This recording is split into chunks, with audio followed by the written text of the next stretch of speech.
Mike, why do you call this truck inefficient? This truck is inefficient because the calorific value of the fuel, 27% drives the truck, 33% is lost in the cooling of the truck, 4% is lost in the friction of driving the truck, and 36% is lost in the exhaust system and thrown into the atmosphere. Mike, how much diesel can your system save a truck operator? Our system will save the truck operator 80% of his fuel costs for running a refrigeration unit on the back end of this truck. Behind me you can see the unit that we have developed which integrates with the exhaust system. Now back in July the truck operators were spending $100 a day to operate the refrigeration unit. That's $30,000 a year. So our system will save the truck operator $25,000 a year. Also our system will then start to take the parasitic units off of the main prime mover of the truck, typically the alternator that takes 2 kilowatts. You can immediately reduce that down to 0 because we don't need it. We can run it from our system.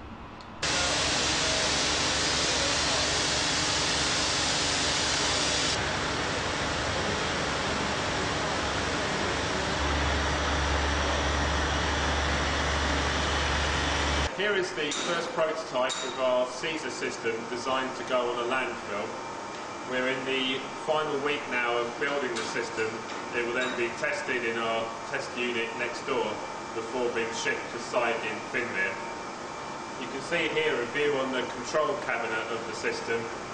We have an embedded computer that will control the operation of our steam side, and that computer will communicate with this unit that performs the grid type. So the electricity that our steam engine controlled by this system makes is fed into the national grid under the control of this unit that ensures that the voltage and the phase matches perfectly with the grid we are synchronizing to.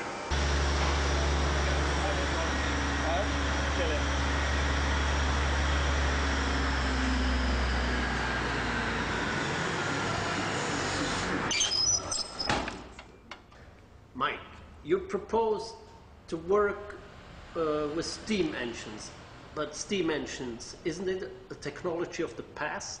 No, currently every piece of light that you see is generated by a nuclear power station, so steam is part of our modern day world. Engineering is a bit like the nuts and bolts of engineering.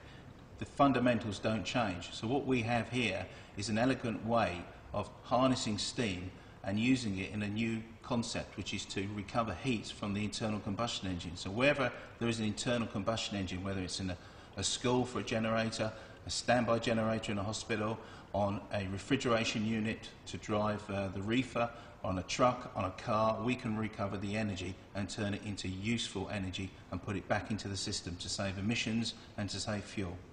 But do you really think that you can be successful with this technology? Yes, I do, because it is technology. It's not a product, it's a technology. And it's a bit like when Henry Ford first invented the Model T. You look at a modern day car, say a BMW, the technology has moved on so much. Here we are at the beginning of a new technology, and our technology will move on and perpetuate through the years. So we will improve it, and you'll see that this is what's going to be the new airbag, the new ABS system, the new thing that you'll see in everyday usage in a car or on an internal combustion engine. Mike, where else than in a lorry do you see applications for steam engines? We see the applications in automotive vehicles, we see them in cars, we see them in trucks, and we see in landfill sites. So we will be able to give the guy who's running a generator set from the methane gas on a landfill site back another 12% energy from the exhaust system.